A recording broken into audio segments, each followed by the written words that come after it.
Hi, I'm Sarah Azis, the face behind Simply Sarah E.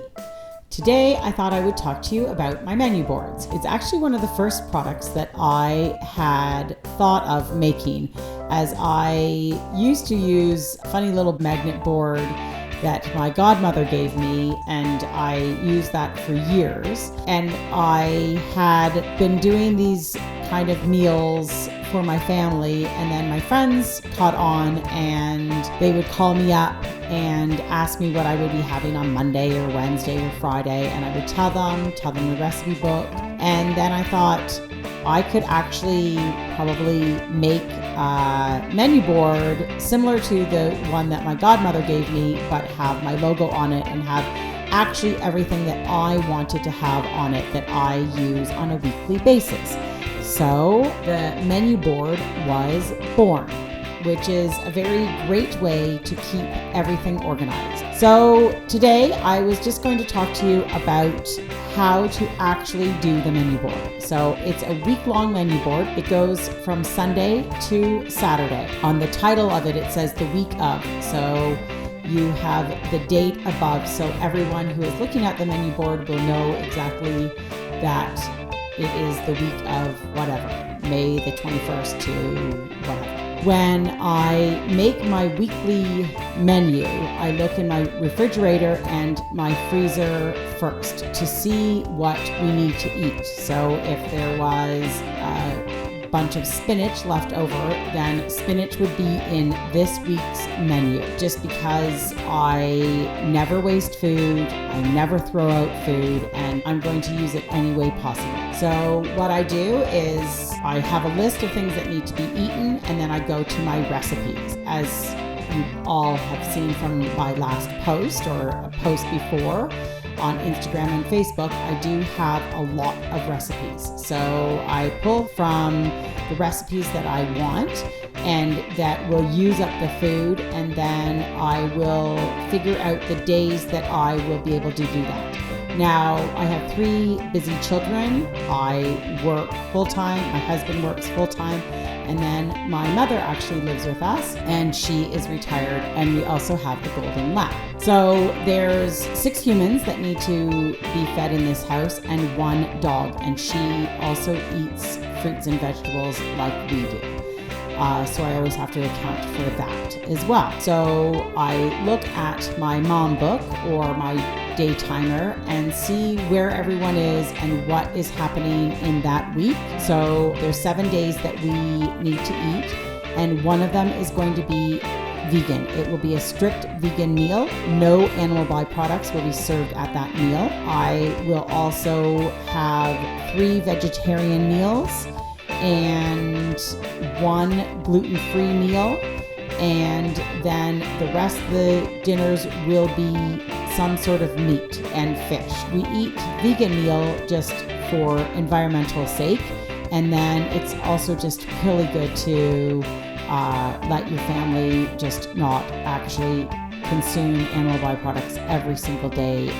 And then for the vegetarian, again, it like the vegan, it's environmental first and foremost, and then I actually realized that the cost is quite a bit cheaper when you don't serve meat every single meal. It is also just a really nice way to get a no sugar, gluten-free meal into them as well. But we do eat fish and meat usually about 3 times a week, maybe 4, but I mean sometimes we only actually eat it twice because I can sneak in some really good meals in there. So I've looked at what is in the fridge and freezer.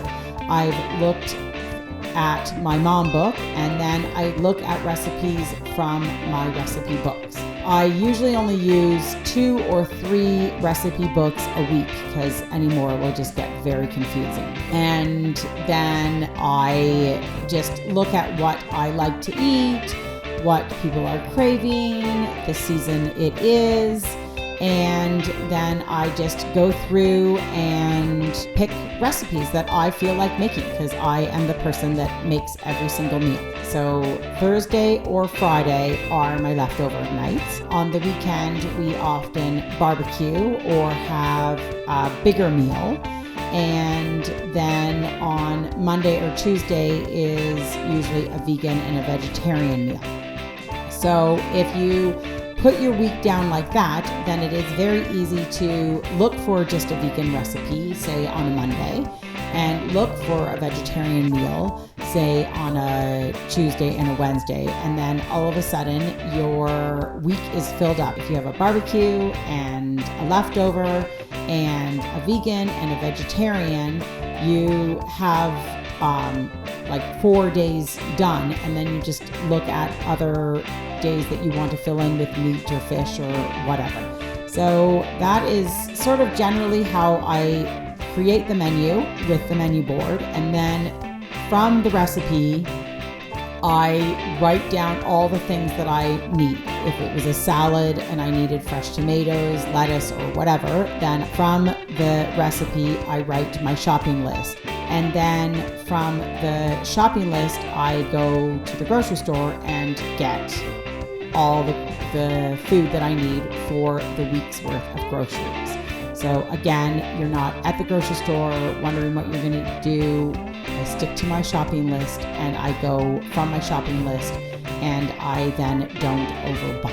It's a nice little process that I have. It is what I can do for my family, and we never waste food, we never throw out food, and we always have fresh food every week. I think that's all I have to say about my menu board. When you buy the menu board from me, you get the menu board, a wipeable pen, a magnet to move your days, and then the actual instructions that you needed to sort of do the menu board and do the grocery shopping like I would. I also have slots there for smoothies. If you figure out the smoothies that you're going to drink for the week, then you can get that key ingredient that you will need.